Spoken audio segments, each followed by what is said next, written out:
El canto del cristal. Una novela original de Augusto Curiel. Capítulo 1. El reencuentro. 41 años, 2 meses y 13 días pasaron para que Esteban se encontrase de frente con su pasado. Ocurrió durante esa prisión obligada que ha representado el coronavirus. Lo que empezó como una advertencia sin importancia fue transmutándose en toque de queda, desde horarios de restricción de la circulación, hasta llegar a un confinamiento casi total. Definitivamente las noticias alarmaban. Una vez cerrados los aeropuertos, a Esteban no le quedó más que resignarse. En las calles de algunas ciudades podía apreciarse un símil a pequeña escala del apocalipsis. Personas cayendo al suelo asfixiadas, muriendo a las puertas de los hospitales, y las que morían en sus casas eran desahuciadas en plena calle por sus familiares, apenas tapadas con una sábana para evitar el contagio de los transeúntes y la vergüenza del abandono. Las UCI sobrepasadas, infinidad de fosas comunes abiertas a toda carrera, violencia en las calles, escasez. Bueno, pensó Esteban, menos mal que me encuentro aquí, mi casa está bien cercada, protegida y tengo suficiente comida para mantenerme, pensó, y todo fue gracias a la decisión de quedarse algún tiempo aquí. Había resuelto días atrás hacer un mega mercado, llenando así la despensa, la heladera y el enorme frigorífico horizontal ubicado al lado del cuarto de la ropa sucia. Detener el tiempo dejó de ser un atributo del dios Cronos. Esteban lo escuchó decir de alguien que afirmaba que esto era como si las manos de Dios hubiesen tomado la esfera azul donde vivimos, y cual prestidigitador celestial ralentizó su giro ante nuestra expresión de desconcierto como raza humana. Desde Nepal hasta Mozambique. Y poco a poco, con su aliento divino insufló nuevos aires al globo, para que las demás criaturas retornasen a sus antiguos predios por derecho, obligando al hombre a replegarse y mirar hacia adentro. Este cambio es acaecido por fenómenos antes impensables y que ahora se presentan ante nuestras narices como parte de una pretenciosa nueva normalidad. De tal manera, que, ante tamaño aburrimiento y sin pensarlo, Esteban se encontró hurgando por los rincones de la casa de sus padres fallecidos. Tenía años sin venir, pues se había residenciado en Europa y trabajaba como profesor universitario. Ahora, gracias a la pandemia, había quedado atrapado y en plena reclamación de sus derechos sobre la casa paterna, ya que los inquilinos, quienes tenían más de 25 años viviendo allí, pretendían apoderarse de la vieja casona prácticamente por nada, alegando abandono por parte de Esteban. Pues invocaban ante el juez la desidia del heredero y alegaban que su labor por el rescate y mantenimiento de la propiedad por parte de ellos debía al menos ser compensada. Una vez desalojados, el abogado recomendó a Esteban quedarse en dicha casa un corto tiempo, evitando así la reactivación de medidas y maniobras retroactivas por parte de los antiguos inquilinos, como la reocupación por abandono. Era el único propietario de la casa, pues durante la repartición de la herencia sus hermanos prefirieron los valores en la caja de seguridad de los bancos, algunas acciones y la finca llamada La Mora. De tal manera, que mientras durase su estadía forzada, la cual se prolongó a causa del virus, Esteban procuró encontrar cualquier cosa que lo distrajese y rescatara de la mortal monotonía. Fue en el cuarto de la ropa sucia donde encontró respuesta a sus plegarias, el cuarto donde madre consuetudinariamente lanzaba todo aquello que era menester lavar, zurcir o que estorbaba. Lo importante era no botar, decía mi madre, pues no se sabía si más tarde se necesitaría, en fin, una mezcla de depósito y trastero. Así fue como Esteban tropezó con el viejo juego de Monopolio, con sus cartas de un cartón rancio sin plastificar, algunos billetes, sus figuras fundidas en aluminio, casas y edificios en madera balsa pintadas de rojo y verde. Pero estaba incompleto. Alguien con sueños de millonario se había largado con todos los billetes de alta denominación. Tan parecido a la vida, ojalá lo acusen de lavado, pensó Esteban sarcásticamente. Luego apareció el viejo Ludo, el Scrabble, y así sucesivamente. Durante años, el cuarto de la ropa sucia era compartido tanto por toda prenda de vestir que esperaba los trámites correspondientes al lavado, con aquellos caídos en batalla, en inútil espera que bien podían ser medias sin pareja o piezas abandonadas e incompletas de artefactos, juguetes rotos, veteranos de guerra cabezas o brazos de muñecas y todo aquello que fuese sobrando y era menester declararlo huérfano y desaparecerlo a la brevedad. Era una casa grande, de 2 plantas, y Esteban recuerda a su madre recogiendo la ropa de los chicos, que no eran pocos, y lanzarla en atados a través del vano de la escalera de servicio cuya parte inferior, fungía de techo del famoso cuarto de marras. Fue así como apareció la mochila de excursionista, detrás de tanto cachivache. Esteban apenas pudo reconocerla y no fue precisamente por su aspecto triste, de abandono, sino por el parche de tela de los Orioles, que madre había zurcido a duras penas en el bolsillo posterior, en la gruesa lona impermeable. Hace ya tantos años. Pensó entonces, procurando revivir el pasado, la rescató de su oscuro sueño, olorosa a humedad, sudor y polvo. A pesar de su edad se arrodilló mientras pensaba, después veré cómo me levanto, y seguidamente comenzó a revisar su contenido.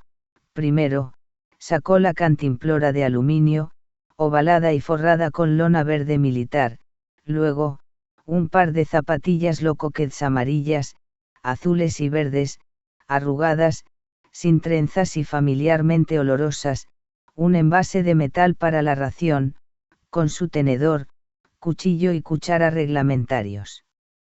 Una cajilla de fósforos de madera, un cuchillo de cazador, una pañoleta del centro excursionista y finalmente, una gorra roja, sin ninguna marca.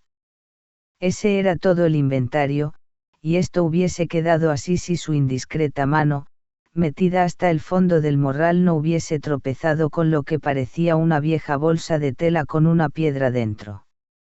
Era pequeña, sólida y fría.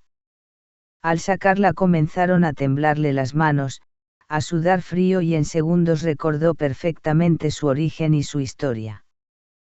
Podríamos describir que, en primera instancia, era una piedra común, blanca, entre semitransparente y caliza, parecida al cuarzo. Esteban se apresuró a regresarla a su confinamiento, pero ella, la piedra, sabedora de sus secretos más oscuros, comenzó casi de inmediato a emitir un pequeño brillo, a calentarse y vibrar acompañada de un sonido muy parecido a un grito increscendo. Ya era tarde. Esteban cerró los ojos y a sus 60 gritó igual que lo hizo a sus 16 años. ¿Qué es esto? No. No, otra vez no. Capítulo 2. La feria. No me negarán que, a los 16 años ustedes también creían en brujas, leyendas, gitanos y maldiciones. Pues bien, aquella tarde, mientras Esteban, David y Luis regresaban del Museo de Ciencias, jugando como siempre, empujándose entre ellos y burlándose de todo cuanto se movía. Luis sin querer se tropezó con una vieja enjuta y maloliente, pañuelo en cabeza y unas ramas de ruda en mano para espantar la mala suerte. «Ozu, hijo, ten cuidado, que casi me matas», dijo la gitana. «Yo», contestó Luis altanero, «tenga cuidado usted y báñese que huele a meao de gato», produciendo las risas y burlas de Esteban y David. La vieja, con una agilidad impredecible, sacó de su bolsa un polvo y murmurando algunas frases en romaní y español se la lanzó a Luis mientras le decía: «Que te habite el infierno. Que la lluvia te esquive y tu sed sea eterna. Que la luz no te toque. Que sabiéndote ciego la imaginación se te niegue. Mar nació. Y a ti, que te metan en un barril con lejía y creolina y te froten hasta que se acabe ese olor, maldita vieja desgraciada. Contestó Luis fuera de sí. Craso error. La familia de gitanos acampaba muy cerca, quizás a menos de 50 metros, en los terrenos de lo que fue hasta hace pocos años la fábrica de goma de mascar, y que con el paso del tiempo hubo de relocalizarse debido a la presión urbanística, convirtiendo así, una zona industrial en una nueva urbanización. Tampoco se salvó de la debacle la fábrica de neumáticos que durante más de 40 años operó en el lugar, así que, en pro del urbanismo y el medio ambiente, toda fábrica fue desterrada a nuevas zonas industriales a unos 50 minutos de la ciudad. Es ley natural, esos predios hace más de 100 años fueron ingenios y cultivos de caña de azúcar, todo cambia. Por tanto, luego de demolidas las naves industriales y ya limpio y cercado, al solar donde acampaban los cíngaros solo le restaba esperar un viento económico favorable para la construcción de uno de los primeros centros comerciales de la ciudad. Pero esa es otra historia. Basta mencionar que durante esa espera se convirtió en el lugar predilecto de los circos trashumantes que cada año, desde México hasta la Patagonia, hacían su recorrido panamericano. El Circo Razore, los hermanos Gaasca, hermanos Hermosillo y la Gran Feria Gitana, el paisaje era casi siempre el mismo, camiones desvencijados y unas carpas de remiendos infinitos. Las gitanas practicaban la quiromancia, los hombres las suertes a cuchillo, mentalistas, curanderas etc. Y no podía faltar la música, las chucherías, como las manzanas acarameladas, y las cíngaras bailando y cantando pandereta en mano, recogiendo las monedas que los transeúntes atraídos por esa piel color aceituna y ojos moriscos, daban a cambio de soñar con ellas un poco. Las viejas con ramitos de ruda en sus manos intentando leer la suerte de la palma de las manos de los incautos, mientras algún chiquillo cómplice de la troupe los tropezaba intencionalmente vaciando sus bolsillos. Entre toda esta parafernalia destacaba en el fondo del terreno un antiguo camión roñoso, de los viejos, palanca doble de cambios. Se necesitaba ser un artista para efectuar los cambios de manera correcta, mientras dejabas el timón a su libre albedrío. En su costado tenía en rojo brillante una publicidad recién pintada. Se trataba de la figura de un cíngaro observando con detenimiento una bola de cristal y sus dos manos sobre ella. La publicidad decía así: Zaché, mentalista extraordinario. Resulta que el Zaché original, con 2 metros de altura y cara de pocos amigos, estaba parado y silencioso justamente detrás de ellos. ¿Qué es lo que le decís a mi mamá?, preguntó de forma amenazadora mientras se limpiaba las sucias uñas con una navaja monumental terminada en punta curva, de esas llamadas pico del oro. Nada, señor, contestó David al borde del terror. Dejadlos, Zaché, dijo la vieja, ya hice lo que tenía que hacer. Los chicos salieron disparados y no pararon hasta llegar a la casa de Luis, y entre la falta de aliento y caras congestionadas se peleaban por la punta de la manguera para calmar la sed y quitarse el sudor de sus caras. Caray, estuvo cerca, dijo David. No sé si te distes cuenta, Luis, pero la vieja te echó una maldición. ¿Y a mí qué me importa? Vieja loca, respondió sin dejar asomar su preocupación. Yo, en tu lugar, iría a pedirle perdón, le respondió Esteban. Con esa gente nunca se sabe. Perdón. Ándate al carajo, Esteban, respondió Luis ya molesto. Al día siguiente, el malestar y la fiebre invadieron a Luis. 40 grados de temperatura, un frío de muerte y pústulas en la piel, por lo que el doctor no nos dejó acercarnos a él temiendo que fuese infecciosa. Los exámenes lo dirían. La madre de Luis, por recomendaciones del doctor, se comunicó con los padres de Esteban y David para advertirles sobre la situación y el peligro de contagio. Así que fueron aislados en sus habitaciones, aunque no presentaron ningún síntoma. Fue la gitana, pensó Esteban. Y escabulléndose a la hora de la siesta salió de casa y comenzó a llamar a David por la ventana de su habitación, la cual quedaba en la planta baja al lado del carril de estacionamiento. David, David.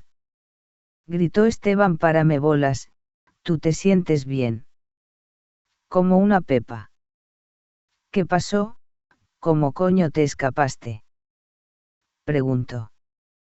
Tenemos que conversar. ¿Sabes cómo está Luis? Preguntó Esteban. No, no sé nada, pero esto me huele a brujería de la vieja, respondió David. Deberíamos ir hasta allá antes de que se vaya la caravana de gitanos y pedirle perdón a nombre de Luis y de nosotros. Nosotros. Pero es que tú y yo no hicimos nada.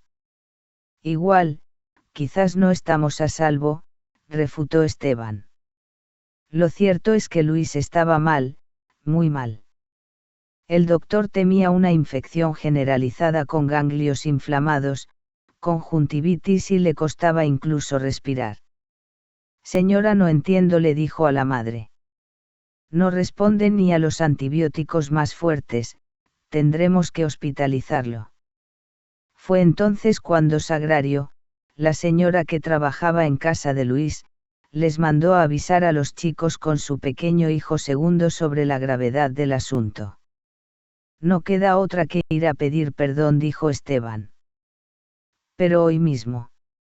Está bien, respondió David a regañadientes. Capítulo 3. Negociación. Llegaron tarde, donde hubo música, gritos y algarabía, ahora apenas un susurro de una tubería de agua rota, basura y malos olores.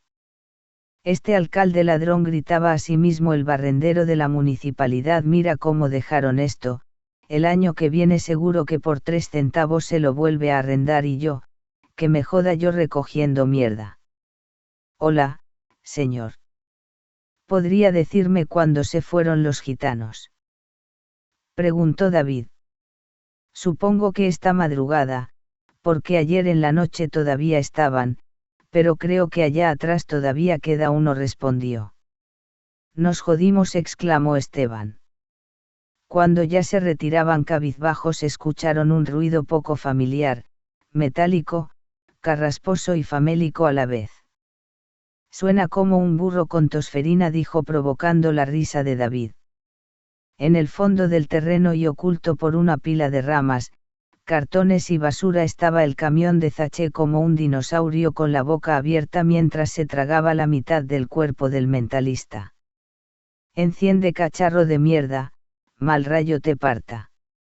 Decía, ¿no ves que nos hemos quedado solos madre y yo? Pero ni modo, cuando lograba hacer que el motor girara debía a su vez poner un trapo con gasolina en el respiradero del motor. Y para ello, necesitaba ayuda. Años después David, ya adulto, y dueño de una empresa constructora, aprendió que a los motores diésel viejos, gastados y sin compresión, hay que ayudarlos a encender, al hacerlos inhalar heterogasolina, y así es como encienden. Chavales. Les gritó. Venid a ayudarme. ¿Quién? Nosotros. Preguntó inocentemente Esteban.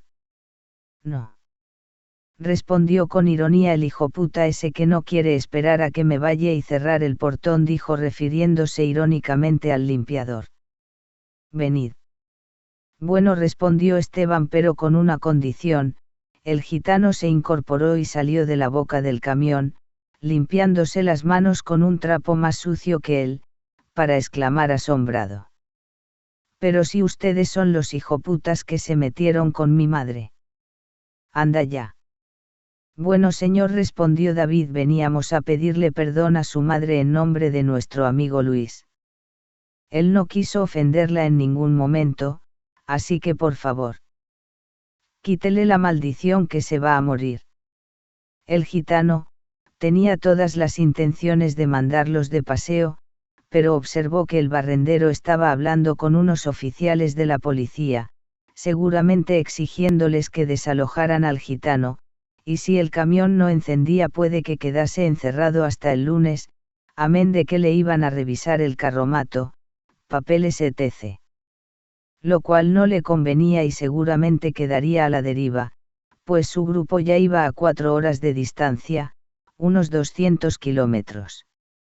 Bien, respondió. Que no se diga que los gitanos somos rencorosos y mala gente. Pero esto les va a costar algo más. ¿Tenéis calderilla por allí?, preguntó. Los chiquillos hurgaron en sus bolsillos, contaron y le respondieron 20 pesos y 10 centavos. Menudos millonarios. Tú, refiriéndose a Esteban, vete a la esquina y compra una cajetilla de Águila Roja, sin filtro y no te preocupes, el viejo del chiringuito no anda con esas tonterías de la edad. Voy, dijo Esteban. Pero cumpla con su promesa. El gitano levantó su mano derecha simulando darle un bofetón al chico. Os cuento 3 y llevo 2. Le gritó Zache, apurando el paso a Esteban.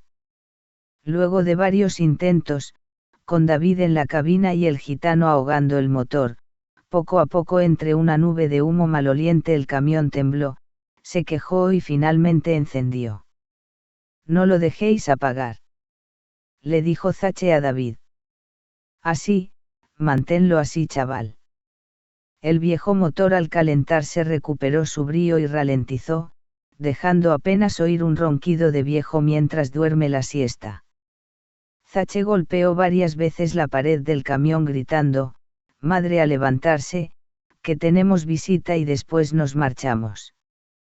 Visita, respondió la vieja, mientras bajaba con dificultad por la parte de atrás del furgón sobre unas gaveras de cerveza a modo de escalinata y apoyada en su hijo. A ver, dijo la anciana, ¿qué es lo que quieren estos chavales?, dijo sin reconocerlos. Son los del otro día, madre, vienen a pedirte perdón por lo que pasó, dijo Zache. Pero falta uno, el grosero, ¿no será que está enfermo?, preguntó con ironía y astucia. Sí, señora.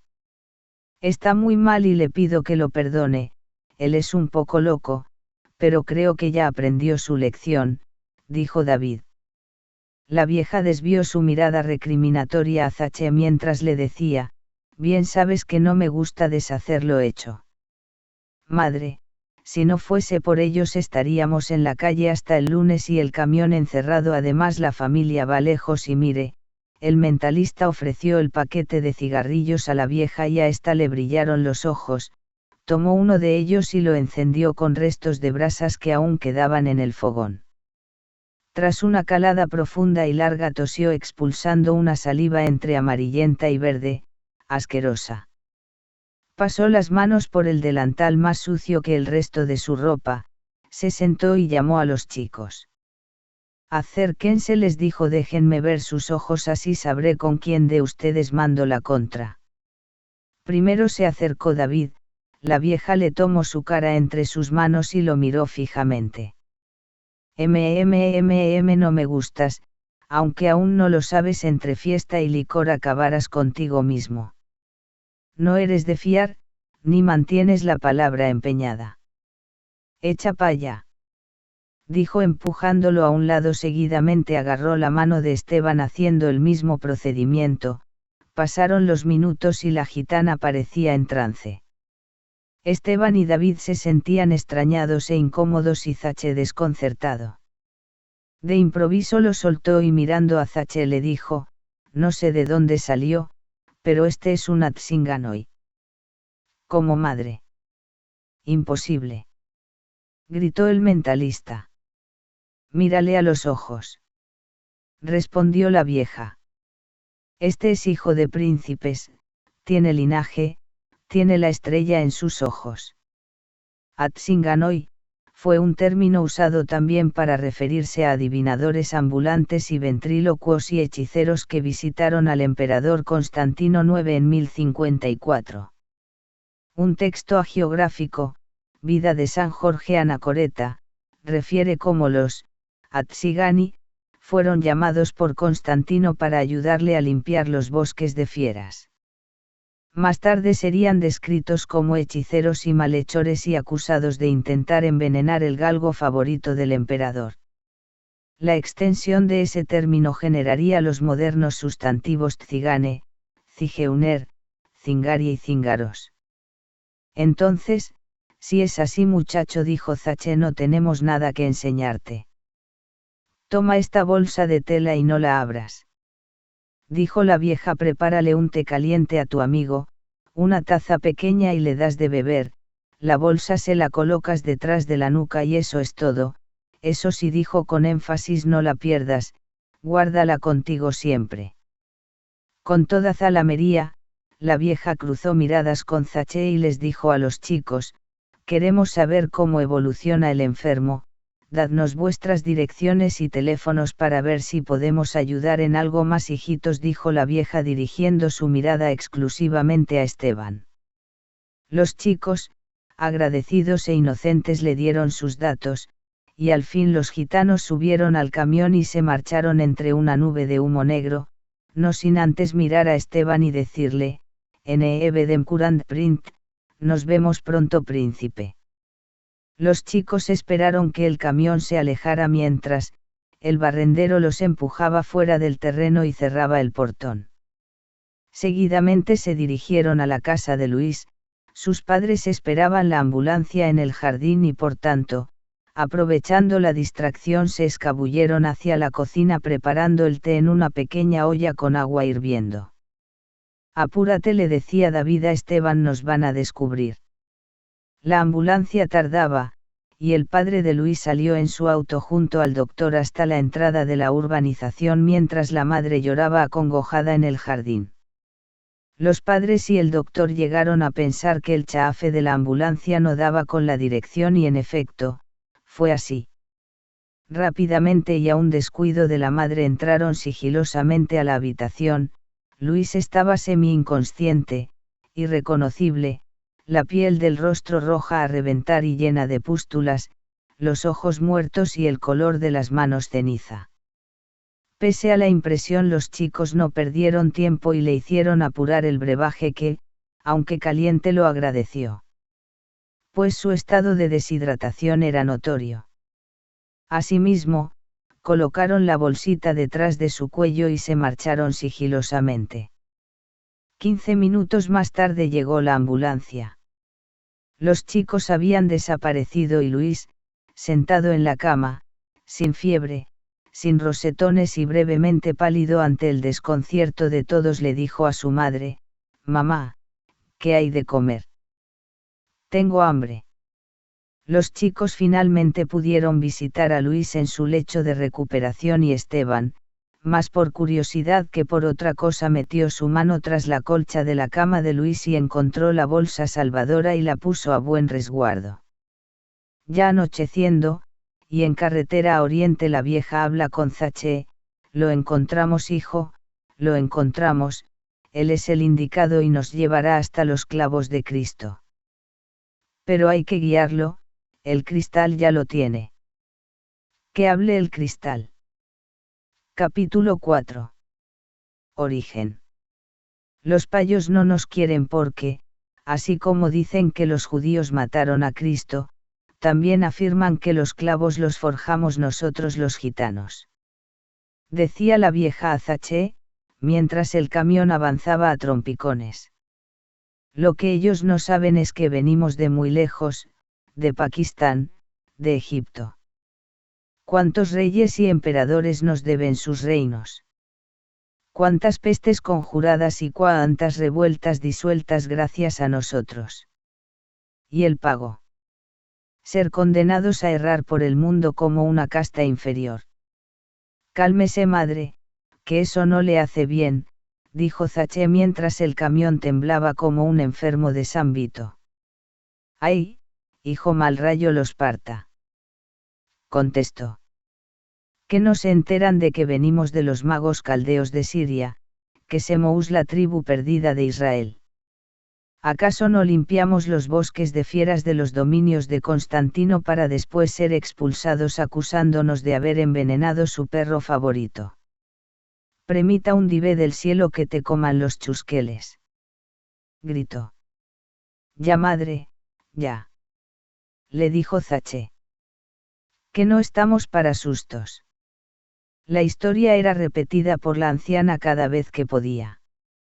La tradición oral era la única forma de mantener vivos los recuerdos y la identidad. Y ese camión caravana era sin duda descendiente junto a sus ocupantes de los carromatos de feria alados por mulas desde la neblina de los tiempos y expulsados de cada tierra que pisaban u obligados a convertirse en sedentarios. Aunque las ruedas ya no dejaban marcas en el fango de las penosas carreteras de la vieja Europa, siempre dejaban huella en los corazones en casi todos los pueblos por donde pasaban. Tuvieron la habilidad de esparcirse por todo el viejo continente. En Medina del Campo, España, por 1499 fueron obligados a dejar su vida nómada, en 1500 llegaron a Polonia y Rusia, expulsados de Alemania, en 1505 en Escocia se les permitió pasar a Dinamarca, a Suecia en 1512 y a Inglaterra en 1514 siendo expulsados en 1563. En España por 1539 fueron obligados a echar ancla bajo pena de galeras y se estima que para esa época existía en la península unos 3.500 gitanos. De Bélgica fueron expulsados en 1540 bajo pena de muerte. En su momento supieron dar un salto a América, en 1498 con Colón durante su tercer viaje se reporta en el manifiesto de Zarpe a 4 gitanos, aunque más tarde Felipe II prohibió la presencia de gitanos en toda América. Durante la Segunda Guerra Mundial, tal como los judíos, los cíngaros sufrieron asimismo su holocausto y se estima un exterminio entre 500.000 y 1,5 millones de gitanos por parte de los nazis, hecho conocido como genocidio gitano o porraimos.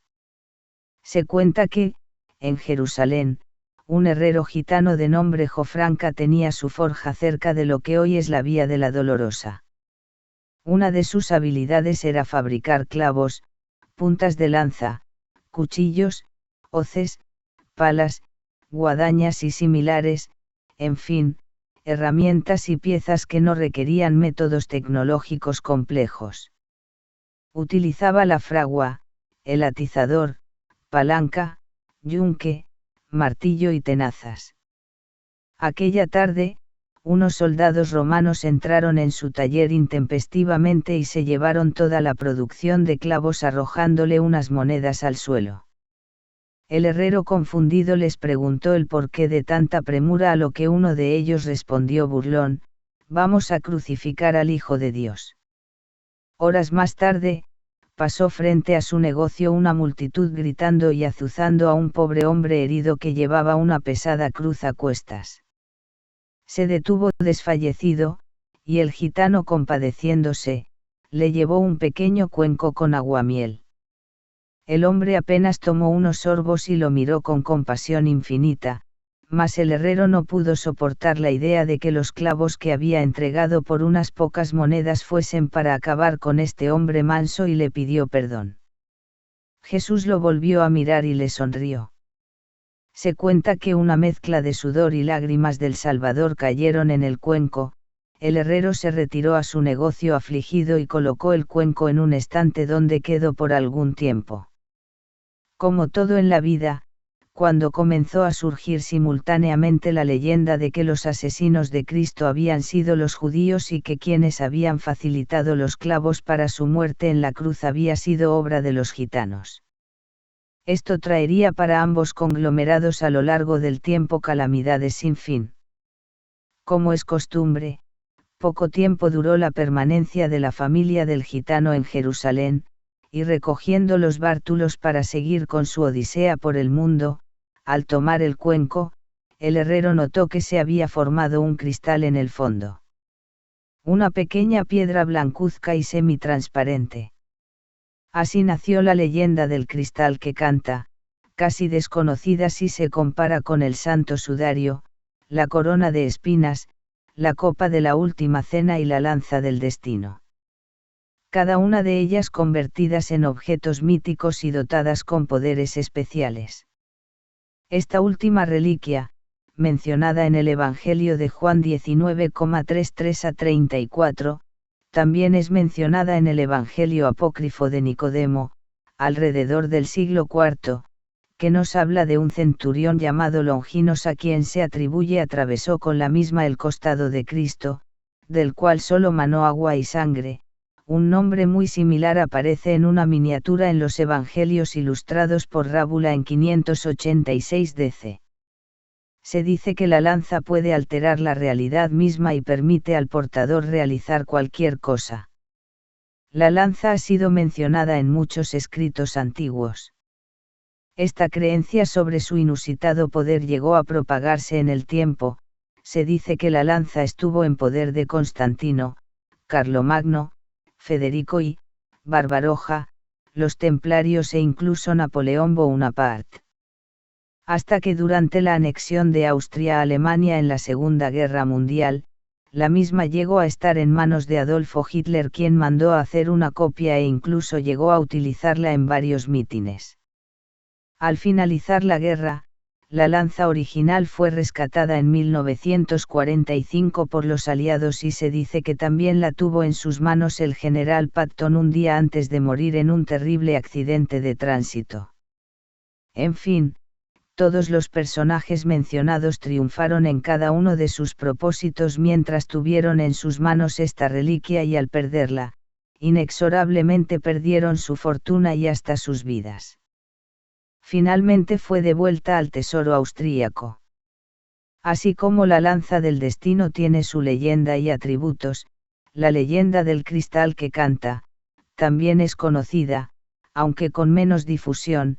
Se dice que dicho cristal está destinado a recuperar los clavos de Cristo producidos por Jofranca con el propósito de redimir al pueblo gitano, pues solo un príncipe de esa estirpe, heredero de casta pura de la tribu perdida de Israel, será capaz de lograr tal hazaña y entonces, en ese instante los cíngaros dejarán de ser nómadas penitentes para al fin asentarse en tierra prometida al igual que el resto de las tribus de Israel.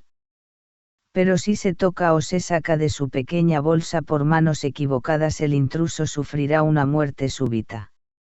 Luego de la crucifixión, Jofranfa apenado y adolorido se marchó con su grupo familiar a otras tierras, y luego a otras, y a muchas más. Hasta que ya anciano dejó a su hijo la pequeña bolsa de tela contentiva del cristal con la orden expresa de no abrirla y la advertencia de que en caso de desobedecer esta orden su castigo sería similar al de quien se atreviese a profanar el arca de la alianza.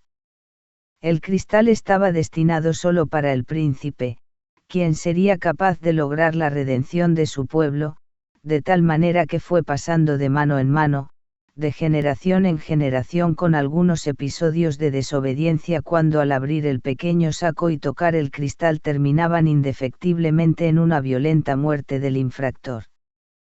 Capítulo 5. La Mora. En 1498, durante el tercer viaje de Colón, el cristal llegó a América en manos de uno de los 4 cíngaros que lo llevaba en su cintura en la pequeña bolsa. De los 4 gitanos uno murió durante el trayecto de una extraña fiebre, y de los otros 3, 2 regresaron a España quedando solo Gyula, descendiente lejano de Jofranfa, quien abjuró de sus creencias, se adaptó al nuevo mundo, se convirtió al cristianismo y echó raíces. Pero jamás olvidó la pequeña bolsa contentiva del cristal. Luego de mucho esfuerzo logró una concesión de unas cuantas leguas en tierra caliente a las que llamó La Mora, lo que le permitió con mucho ingenio y esfuerzo amasar una pequeña fortuna, dedicándose a la agricultura, cacao y café, mediante el comercio de pieles de animales y hortalizas con las islas del Caribe. La Mora se mantuvo íntegra en manos de sus descendientes y sobrevivió a los convulsos tiempos de la colonia, las revoluciones y siempre bajo la misma familia. Aunque ya, con otros nombres y apellidos disolviéndose en el tiempo.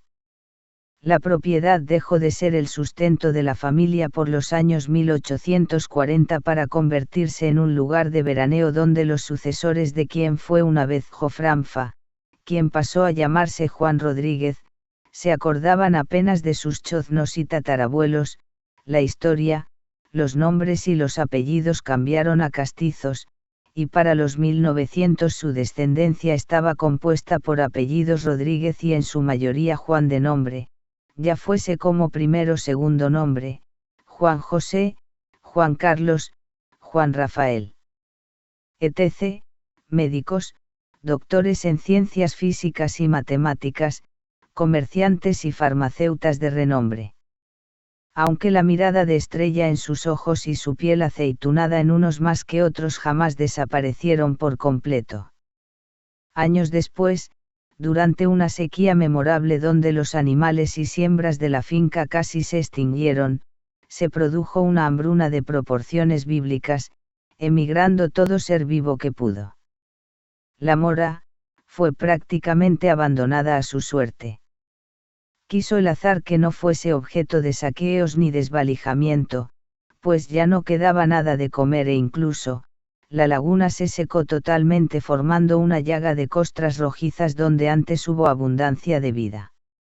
De tal manera que la casa de la hacienda quedó intacta, protegido su mobiliario con sábanas, cerradas puertas y ventanas a cal y canto esperando su renacimiento.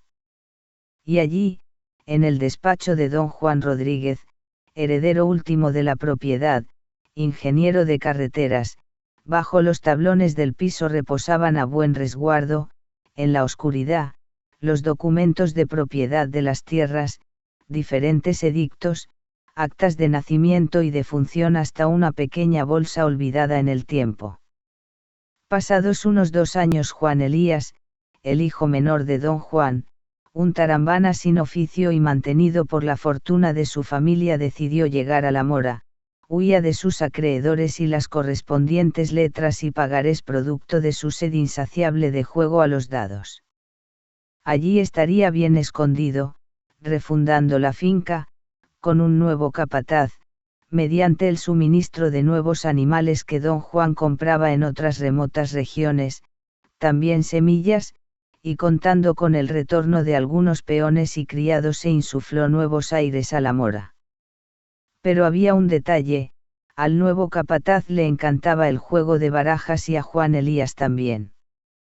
El pueblo de Tinajas era el más cercano a la finca, mediodía a caballo. Allí, en el almacén alemán se surtía la mora de los aperos, herramientas, enlatados, materiales y además era el único puesto del correo. Tendría unas 50 casas, 350 habitantes y una economía bastante aceptable por encontrarse en una encrucijada de 2 caminos que unían las capitales de 2 estados separados por una sierra fría y neblinosa que nada tenía que ver con el calcinante paisaje de la mora. Esa tarde, Elías entró por la calle principal caracoleando con su caballo árabe recién adquirido. Era un espectáculo. La gente del pueblo, aun siendo la hora de la sagrada siesta bajo el calcinante sol, salió emocionado a ver la novedad.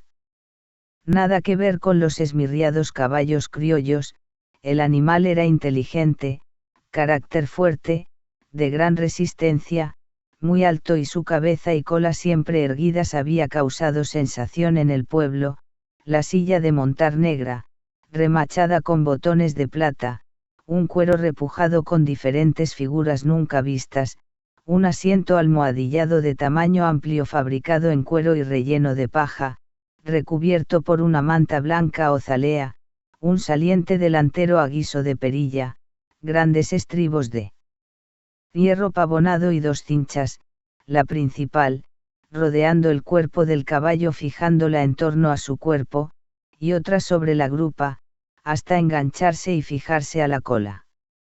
Definitivamente era una silla española muy especial, una obra de arte. Tocando apenas el borde de su sombrero, Elías saludó a los conocidos y desmontó frente al almacén. Venía a verificar la llegada de las semillas de pasto pues necesitaba comenzar la siembra lo antes posible. Buenas tardes, Otto. Saludó afablemente al tendero. ¿Cómo va mi pedido? Don Elías, qué sorpresa. Venga, vamos a la trastienda, tengo un brandy recién llegado que seguro le va a encantar y allí conversamos. ¿Cómo está con el agua y el riego? Acuérdese que estas semillas, aunque se siembren en verano, necesitarán su poca de agua. Por supuesto, Otto. Ya, con la laguna llena, hice una prueba con el sistema de riego y funciona a la perfección. Vamos a comenzar con pocas reses a ver cómo nos va. Ya tengo los cercados, los bebederos y construí cerca de la laguna de los Pericos una vaquera. Lo bueno es que con la sombra de los guasimos, samanes y nogales que se sembraron quién sabe cuándo, contamos con bastante sombra. Además, por lo que dicen los viejos, luego de una sequía como la que sufrimos vienen tiempos de agua y predicen que la tierra será entonces más amable. Por cierto, preguntó Elías, ¿qué pasa en el pueblo que veo a la gente medio alborotada? Es que llegó un circo, bueno, no como los de siempre, respondió, es una feria de gitanos. ¿Gitanos? Válgame Dios. ¿Y qué se les ha perdido por estas tierras? Zaché, quien había llegado hasta la trastienda buscando a Otto para comprar manteca de cerdo y otras cosas, contestó impertinente. Es que los gitanos vamos a donde nos lleve el viento, le respondió mientras sacaba una cajetilla de águila de su bolsillo, encendía un cigarrillo y tomaba una profunda calada. Bueno, dijo Elías extrañado, es una novedad, sirve para que la gente de aquí no muera de aburrimiento. ¿Y qué traen? Preguntó maliciosamente. De todo payo, contestó Zaché, pero venga conmigo y le muestro. ¿Le gustan las barajas? Preguntó. Y los dados, respondió Elías zalamero. Así que vamos. ¡Ay Dios! Masculló Otto entre dientes sabiendo lo que se avecinaba. Capítulo 6. Esteban. A sus 56 años, en el cuarto de la ropa sucia y con el cristal en mano, un ruido increscendo hizo a Esteban trastabillar y luego convulsionar. No quería de nuevo pasar por esto. Pues a sus 15 años y una vez pasada la crisis de Luis, había dejado la reliquia en su mesa de noche sin atreverse a abrirla. Finalmente, el tiempo, el olvido y su juventud le hicieron pensar que una vez logrado el cometido de curar a Luis, su contenido no tendría otro efecto. Por otra parte, pensaba que era posible que tener esa pieza mística en su poder podría ayudarlo en un caso de emergencia de salud. En otras palabras, a lo mejor al contenido de esa bolsa todavía le quedaba carga. Eso sí, siempre le infundió temor abrirla y descubrir qué había allí dentro. Entradas las vacaciones, su madre lo obligó a limpiar su habitación a fondo, por lo que a Esteban no se le ocurrió una medida más rápida y directa que rellenar su mochila de excursionista. Allí fue a parar el cristal junto a los cubiertos, la cantimplora y la pequeña brújula que extrañamente, al estar cerca de la bolsa, la aguja imantada giró marcando hacia el sur de manera permanente. El centro excursionista del colegio había organizado una caminata nocturna, una especie de gincana o rally a través del camino del macizo oriental que rodeaba a la ciudad como un cinturón. Esta zona había sido decretada hacía años como parque nacional. Así que se inscribió. La idea era salir en grupos de 4 integrantes y al anochecer, con espacios de tiempo específicos, hacer la ruta y promediar los tiempos de recorrido a fin de premiar a el grupo que lo hiciese en menos tiempo. Sin duda, conllevaba sus peligros y solo podían inscribirse los miembros senior del centro excursionista. De nuevo, Luis, Esteban, David y ahora Marcel conformaron el grupo D. Tras salir los 3 primeros grupos con 30 minutos de diferencia entre cada uno, y en plena oscuridad salió el grupo de marras. «O pan comido», dijo Luis mientras ingresaban a través del camino de pinares. Sin embargo, le esperaba a mitad de camino una sorpresa inimaginable. Llegando a la encrucijada donde el camino se bifurcaba en 3 senderos, Agua de Vaca, el Palmar de Mario y la más corta y peligrosa, la Garganta del Duende, Luis, quien era el experimentado del grupo, se decidió por el camino más corto, pese a las advertencias de David, quien tenía menos templanza y espíritu de aventura de los 4. Sin embargo, fue Marcel quien no quiso continuar por ese camino. Había escuchado historias sobrenaturales sobre el duende que allí habitaba. Decidió quedarse y esperar otro grupo para seguir por un sendero más seguro. Una vez en el sendero del duende no quedaba otro camino que avanzar hasta el final. Porque la cuesta es tan empinada y el farallón tan profundo que se hacía fácil sufrir una caída mortal a las profundidades de la garganta. Minutos más tarde, en un recodo, en plena cuesta, oyeron asombrados un bramido. Entonces se dieron cuenta de su mala elección. Nadie sospecharía que la venada caramelera pudiese antojarse de parir a su cría allí, en plena cuesta, en un pequeño claro sobre follaje y ramas muertas. Sabedores de que las madres son protectoras de sus hijos recién nacidos y que había una alta posibilidad de que se pusiese en modo de defensa, se preocuparon.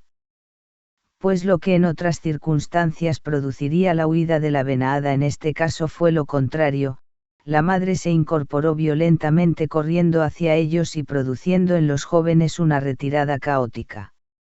Luis logró asirse a la rama de un pino y dejarse colgar en el vacío fuera del alcance de la madre.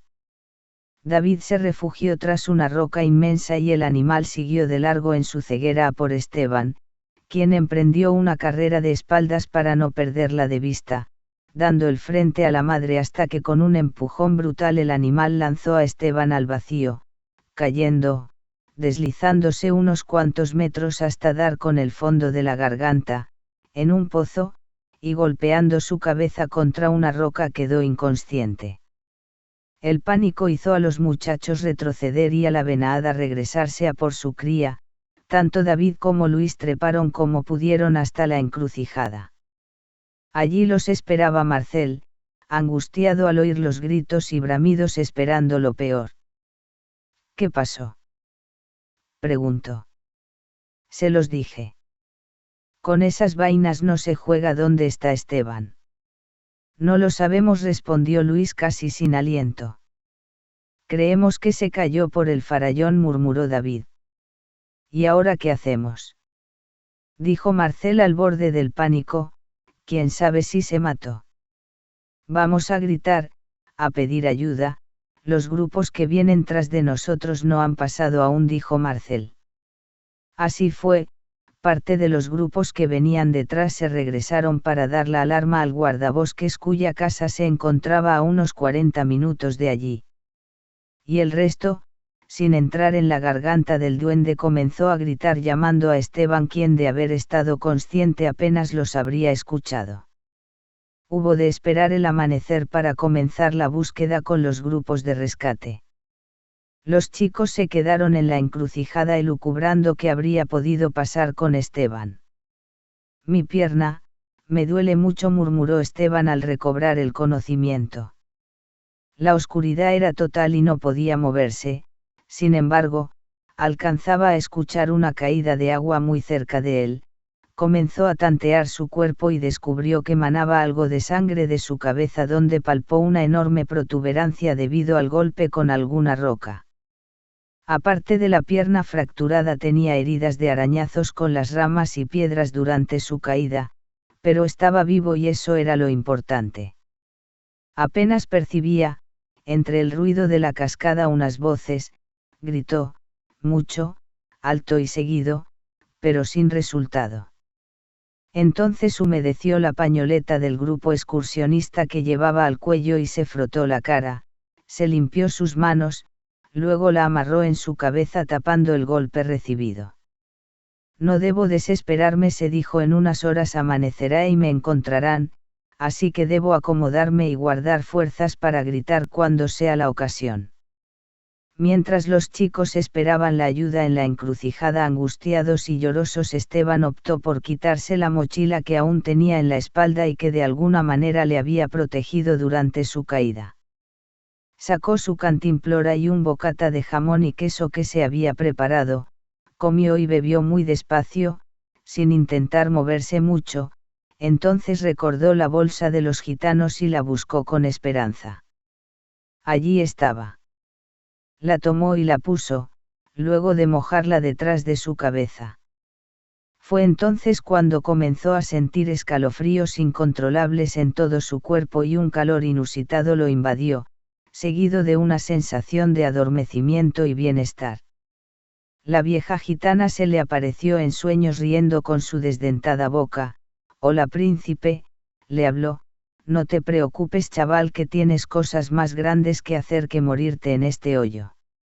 Esteban lo entendió todo, aunque no tuvo conciencia del tiempo que pasó. Al volver en sí, sus dolores y golpes habían desaparecido como por encanto. «Funciona», se dijo emocionado y seguidamente logró incorporarse algo mareado y sin ningún daño. «Gracias gitanos», murmuró, «me habéis salvado». Sin embargo, la curiosidad mató al gato. Tomó la pequeña bolsa, introdujo su mano y sacó de esta un pequeño cristal, el cual, de inmediato comenzó a vibrar y a emitir un ruido sobrenatural, como un canto muy agudo. Fue así, sin querer, como el príncipe de los gitanos llegó en un abrir y cerrar de ojos al año 0. Capítulo 7. Cultura.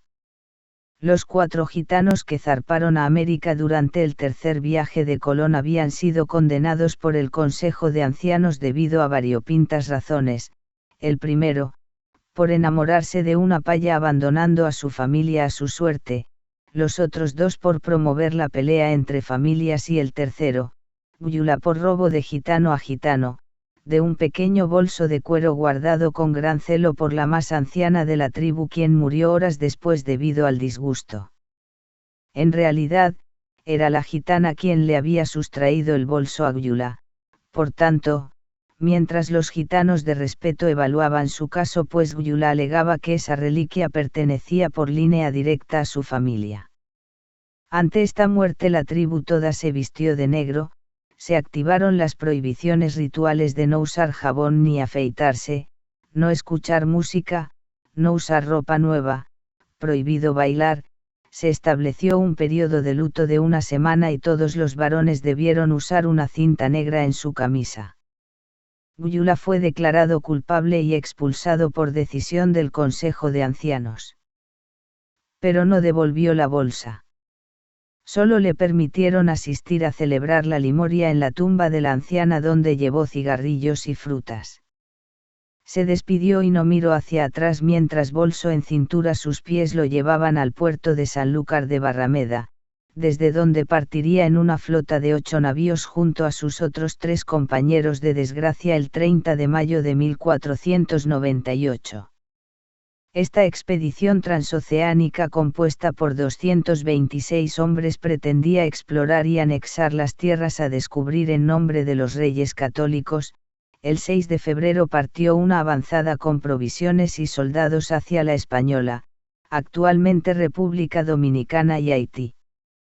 Los gitanos renegados, tras insistir mediante un intermediario con Martín Alonso Pinzón, finalmente abordaron la Pinta. Una vez en las Islas Canarias, Colón envió 6 de sus navíos a La Española dirigiéndose al sur, pretendiendo asimismo llegar definitivamente a las Indias y especialmente encontrar tierra firme y no más islas. Martín Alonso Pinzón fue un navegante y explorador español, codescubridor de América. Navegó junto con Cristóbal Colón en su primer viaje al Nuevo Mundo, en 1492, como capitán de la Pinta. Martín Alonso nació en Palos de la Frontera, en el seno de una familia acomodada de marineros. El viaje fue un verdadero tormento debido a la calma chicha y una ola de calor que impidió durante más de 8 días acceder bajo cubierta.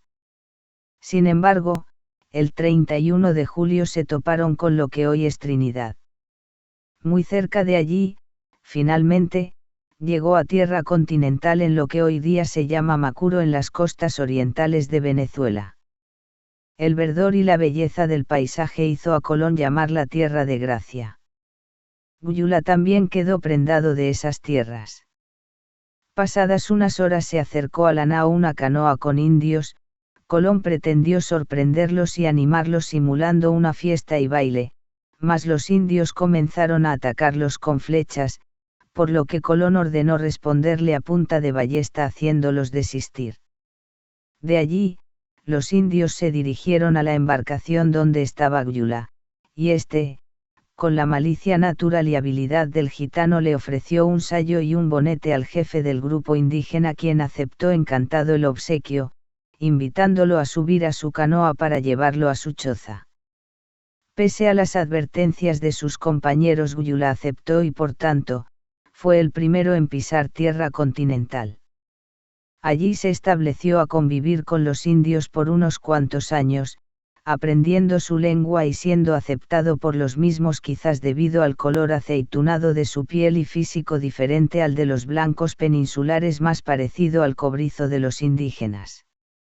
En otras palabras, se convirtió en uno más y por tanto aportó sus conocimientos en la parte de la forja e internándose monte adentro se apoderó de unas tierras con la anuencia del cacique, logrando desarrollar una plantación de cacao, cría de animales en el fundo que años después se llamaría La Mora y sería reconocida su propiedad mediante cédula real gracias a la comercialización de su cacao, preferido entre todos los producidos en el Nuevo Mundo por los reyes de España y su corte.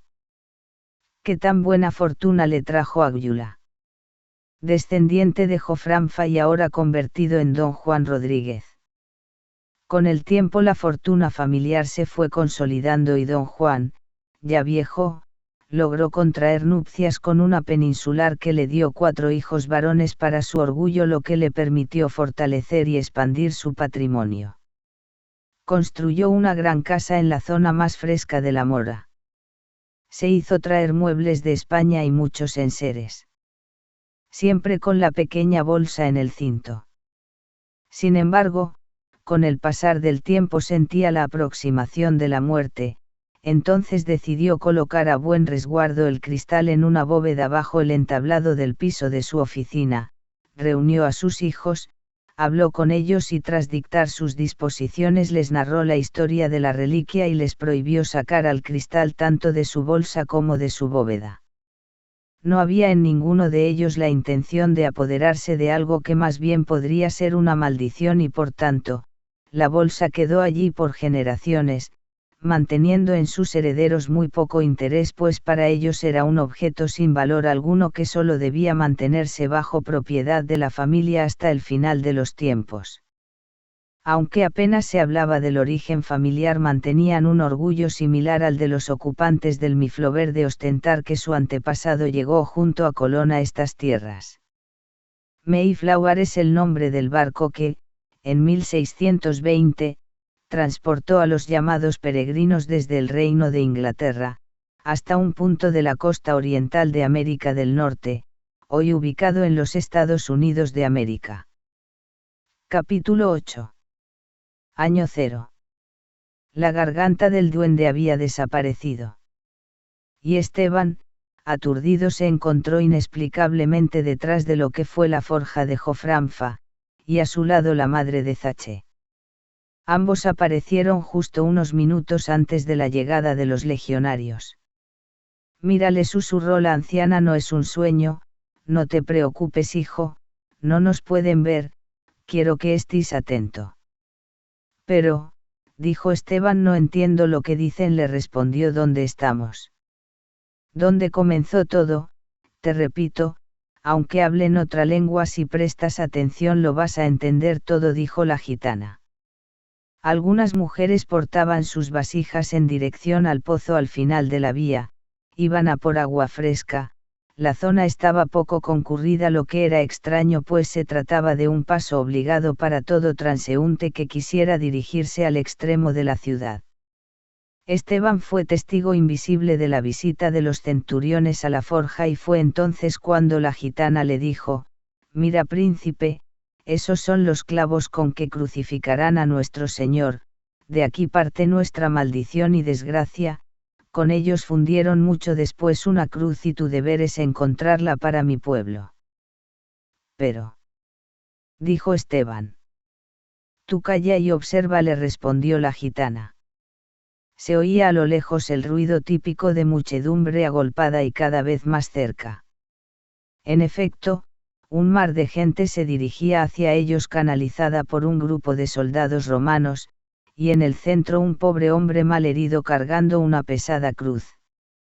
Esteban quedó estupefacto viendo la escena tantas veces mencionada durante las clases de religión en el colegio. Despertó en la camilla de rescate delirando, con la bolsa de tela en la palma de su cerrada mano derecha. Capítulo 9. Entre tragos y apuestas. Esa tarde, Elías lo perdió todo. Pero más que perder la mora le dolió la pérdida de su caballo, y para aumentar su furia Zaché, levantando la mano frente al potro hizo que éste inclinara su cabeza y se postrara sobre sus patas delanteras a modo de reverencia y sumisión. «No puede ser», se dijo. «Mira, gitano, me habéis hecho trampa. No lo puedo perder todo». «Todo es legal», le respondió Zaché tranquilamente mientras montaba al corcel, «los dados han sido tuyos, es tu enfermedad del juego lo que te ha llevado a esto». Elías buscaba solidaridad y apoyo inútil en la gente del pueblo que los rodeaba y contemplaba el triste espectáculo regocijándose internamente. «Gitano», gritó Elías, «hombre, pero algo se podrá hacer, déjame hablar con mi padre». «¿Quieres la oportunidad de recuperar lo tuyo?», le contestó Zaché mientras frenaba a la bestia. «Sí, claro», contestó. «Si es así, sígueme», le dijo el gitano. «¿Pero dónde vamos?», inquirió Elías humillado y asustado. «A la mora», le respondió, «quizás tengas suerte y encuentre algo que me interese, pero eso sí, me sigues a pie». «¿Cómo?», le respondió Elías. «¿Cómo lo oyes, payo? Bien te viene que sientas lo que nos han hecho durante siglos». El pueblo fue testigo de ese terrible y humillante espectáculo. 7 horas de agotadora caminata, a lo que Elías no estaba acostumbrado, y una sed abrasante fueron los términos de rendición. Una vez en la casa principal, Zaché desmontó y le alcanzó una bota de vino a Elías, quien bebió con fruición y derramando el líquido sobre su camisa sudada. «Llévame al despacho», le dijo con autoridad. «Aquí no hay despacho alguno», le respondió Elías tratando de engañar al gitano. «Todavía tienes el descaro de mentirme estando al borde de la ruina», le increpó el gitano sacando la enorme navaja de su cinto mientras se acercaba a una pequeña habitación que precedía al cuarto principal. «¿Qué es lo que quieres de mí?», respondió Elías asustado y agotado. «Levanta la alfombra», le ordenó el gitano. «En verdad no sé lo que buscas», dijo Elías mientras movía alfombra y muebles. «No me extraña», respondió Zaché con desprecio, «siempre ha sido un niñato mantenido y consentido, indigno de ser descendiente de Gyula». «¿Pero de qué me hablas?», le respondió Elías. «Olvídalo. Levanta la trampilla del piso», allí le dijo lanzándole la navaja para que hiciese palanca. Una vez abierta la trampilla surgieron de un pequeño baúl documentos antiguos, algunas cosas sin mucha importancia cubiertas por el polvo del tiempo y al fin. «La bolsa de tela. Eso es lo que quiero», dijo Zaché mientras le brillaban los ojos, «pero tienes que dármelo en mis manos a cambio de devolverte tu dinero y tus bienes». «¿Esto, en serio?», respondió Elías con asombro y desprecio. «Sí, solo eso», respondió ávido Zaché, «pero no lo abras ni preguntes». «Toma, llévatelo, es tuyo», dijo Elías entregándole el pequeño bolso. Deuda saldada. Sí, pero no te auguro que todo esto te dure mucho, chaval, estás marcado por el vicio. Y por cierto, afirmó, averigua de dónde vienes, porque te aseguro que hijo de tu padre no eres, no tienes ni rastro de la estrella en tus ojos. Diciendo esto se marchó en su caballo gritándole, el potro también te lo devuelvo, búscalo donde Otto, aunque te aseguro que no te obedecerá nunca más. Así fue como el cristal regresó a manos de los gitanos, mientras en la capital nacía un varón, hijo de Javier Rodríguez, bisnieto de don Juan, dueño y señor de la Mora, quien tuvo la oportunidad de conocerlo en su lecho de muerte, mientras decía a su nieto, mira, tiene los ojos estrellados, buen augurio, quiero que lo llamen Esteban. Y así fue. Zaché y su madre en el campamento contemplaban las estrellas cuando una fugaz luz cubrió el cielo momentáneamente, a lo que la vieja, mirando emocionada a su hijo, tomando su mano y con la bolsa a buen resguardo en su pecho, le dijo, ha nacido el príncipe. En cada campamento cíngaro alrededor del mundo donde una matriarca o un consejero estuviese contemplando la noche, sea en Nueva York, Sevilla, Italia, India, Rumanía, Bulgaria, Moldavia, República Checa, Eslovaquia, Argentina, México, Chile. En fin. Por casi todo el globo, vieron, sintieron y pensaron lo mismo. Y cada noche, primero canturreando los ancianos, luego las mujeres y finalmente toda la familia por orden del patriarca, se reunieron a cantar el himno de los gitanos, el Gelem Gelem, hemos ido, hemos ido. Anduve por largos caminos. Encontré afortunados Roma. Ay Roma, ¿de dónde venís? Con las tiendas y los niños hambrientos. Ay Roma, ay muchachos. También yo tenía una gran familia. Fue asesinada por la Legión Negra. Hombres y mujeres fueron descuartizados. Entre ellos también niños pequeños. Ay Roma, ay muchachos. Abre, Dios, las negras puertas. Que pueda ver dónde está mi gente. Volveré a recorrer los caminos. Y caminaré con afortunados calos. Ay Roma, ay muchachos. Arriba gitanos. Ahora es el momento. Venid conmigo los Roma del mundo. La cara morena y los ojos oscuros. Me gustan tanto como las uvas negras.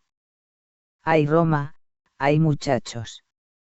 También, aún no siendo fecha, comenzaron unos pocos a celebrar la ceremonia del río y rito tradicional para recordar la historia, la cultura, el ansia de libertad y el éxodo sufrido por tantos siglos. Donde las mujeres con cánticos lanzan flores al río. Capítulo 10. Cerrando el círculo. El joven Esteban se recuperó muy rápidamente de los moretones y rasguños de su caída. Los miembros del cuerpo de rescate lo atribuyeron a un milagro, pues se trataba de una caída de más de 100 metros sobre un lecho de roca. Nadie debería sobrevivir a esto, dijo el jefe del grupo de rescate. Por su parte, Esteban atribuyó su experiencia mística a un sueño, vívido, pero sueño al fin. Lo importante es que no había perdido la bolsa y pensaba ponerla a buen resguardo en cualquier momento, pero tocar su interior nunca más. Por ahora, uno de los rescatistas la había retirado de su mano y sin abrirla la había colocado en su mochila a fin de terminar el informe de rescate reglamentario. Así que de nuevo, el cristal regresó a la olorosa oscuridad de la mochila, pero esta vez por 41 años, 2 meses y 13 días. El cristal tenía su misión, recuperar y restituir. En el momento en que los mismos fuesen encontrados comenzaría la redención de la tribu perdida de Israel, pero solo una persona estaba destinada a lograr esta proeza, alguien que ni remotamente pensó en que era un predestinado, Esteban, descendiente de Jofram Faigyula. El de los ojos de estrella. La madre de Constantino y, Santa Elena, fue la encargada de recuperar las reliquias de la crucifixión en el siglo IV, año 327 DC. No fue fácil, pues el emperador Adriano construyó en el año 135 DC sobre el suelo sagrado un templo pagano, dedicado a Afrodita con la intención de hacer imposible un sitio de veneración a Jesús. Se dice que Santa Elena mandó a destruir el templo y que recuperó entre otras cosas la Santa Cruz, la Santa Escalera, los clavos con que crucificaron a Jesús, y la tabilla, Titulus Crucis, donde se escribió INRI, Jesús de Nazaret, Rey de los Judíos, así como Tierra del Calvario. Lo recuperado fue colocado en un salón del Palacio de Helena, ahora Basílica de la Santa Cruz. Allí mismo se colocó la tierra transportada. Se dice que los 4 clavos sagrados de la crucifixión no están juntos, solo uno se encuentra en la Basílica de la Santa Cruz, otro en la Catedral de Milán, otro en Monza fundido en la corona de hierro de Lombardía y el último en la Catedral de Colle di Valdelsa en Siena. En el cuarto de la ropa sucia se escuchó: no. No, otra vez no. Gritó Esteban 41 años, 2 meses y 13 días después de su último encuentro y en un sopor incontrolable, nuevamente viajó en el tiempo de la mano de la gitana quien no había envejecido ni un ápice. Esta vez aparecieron en el palacio de Helena. Mira, príncipe. Le dijo la vieja, los clavos nunca fueron separados y aunque lo intentaron muchas veces, apenas eran trasladados a alguna otra parte regresaban por sí solos en cuestión de horas. Por lo que las autoridades eclesiásticas optaron sustituirlos por otros clavos procedentes de diferentes crucifixions y algunos de ellos falsificados. Los santos clavos están destinados a nuestro pueblo y solo tú y el cristal pueden regresarnos a nuestra casa.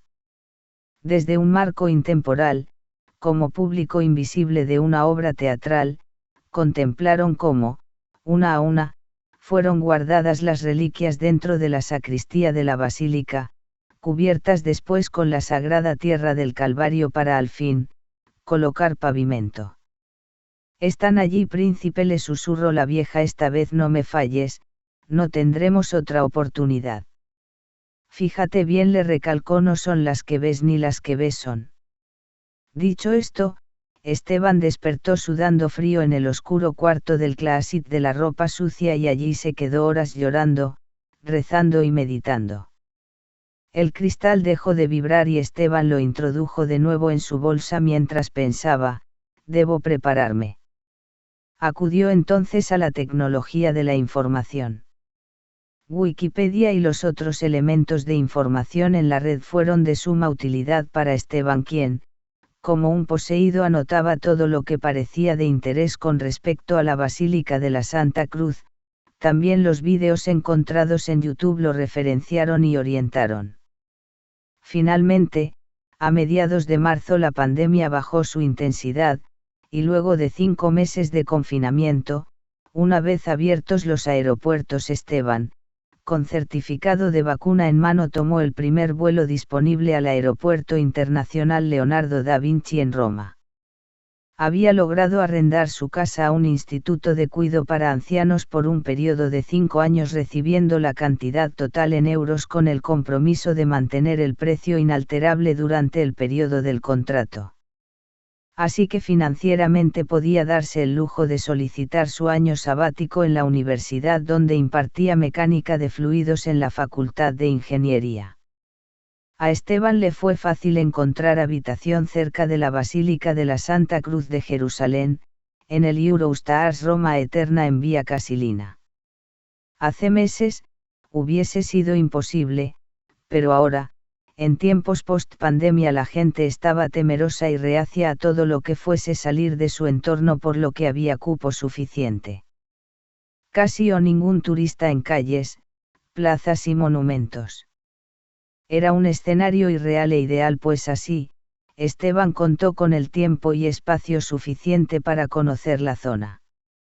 La basílica había sido objeto de ampliaciones y remodelaciones y ahora, su mezcla de estilos le hacía a Esteban difícil reconocerla por su fachada, sobre todo por una enorme torre que ahora se erigía imponente y que no recordaba haberla visto durante su viaje astral.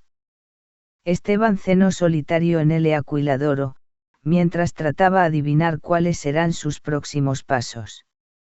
Ya son 2 días de reconocimiento y piensa que entrar a la sala de reliquias por tercera vez resultaría no solo intrigante sino sospechoso a algún vigilante o sacerdote del lugar. De tal manera que decidió hacer lo que tenga que hacer al siguiente día. Llegó a su hotel y de inmediato subió a su habitación cuya ventana da a la vía Casilina y luego de un prolongado baño se sienta al borde de la cama, nervioso y acongojado.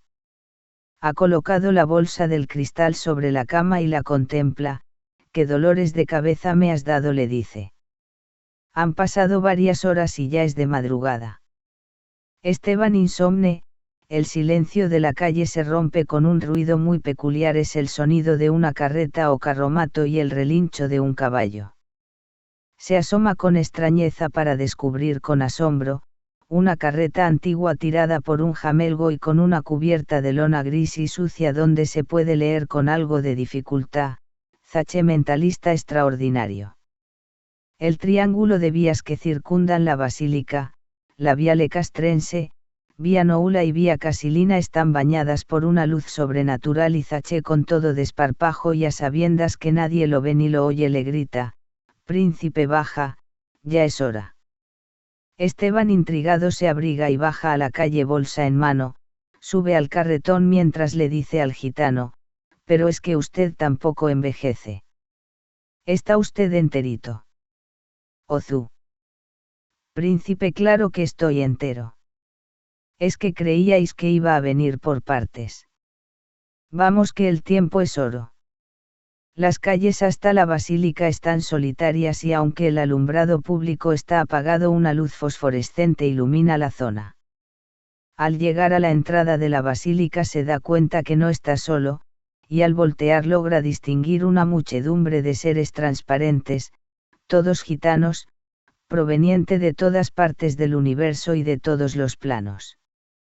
«Alá», le dice Zache, y al entrar el recinto está igualmente colmado de espíritus de todas las épocas y edades, lo sabe por sus vestimentas. Al fondo, puede ver con claridad la cruz erigida y a un Cristo aún respirando, a punto de entregar su alma al Padre. Se escucha a alguien cantar la saeta y el cristal en su bolsa comienza a vibrar y a cantar, emitiendo una luz intensa. A su lado ya no está Zache.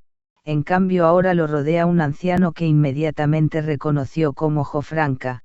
«Dame el cristal, hijo, y acompáñame», le dijo dulcemente. Se acercaron a la cruz mientras Zache colocó una escalera para que Jofranca, ayudado por Esteban y con su herramienta de herrero, sacó cada uno de los clavos de nuestro Señor.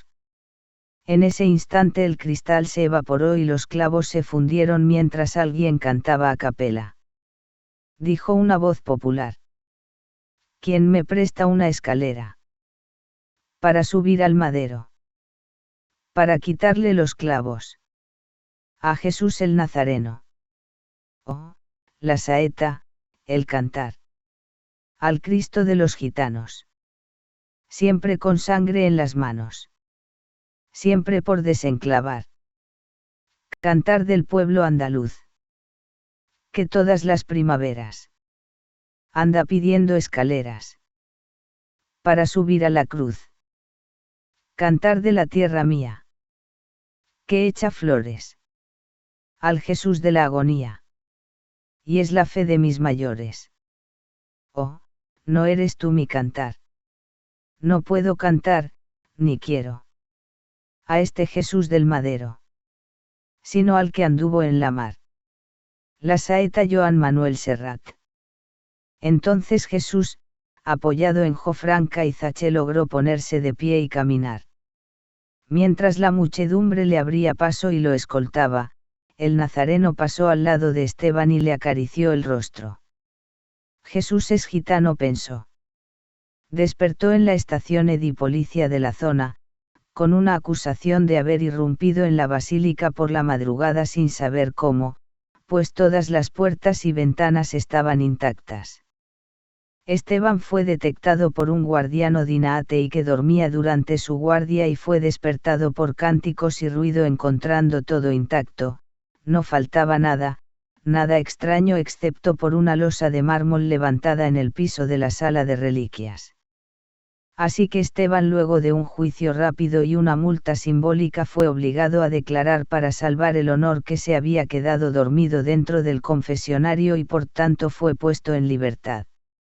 Esa tarde se sentía regocijado y satisfecho, aún no sabe si esto fue realidad o solo un sueño, pero lo cierto es que se había deshecho del cristal.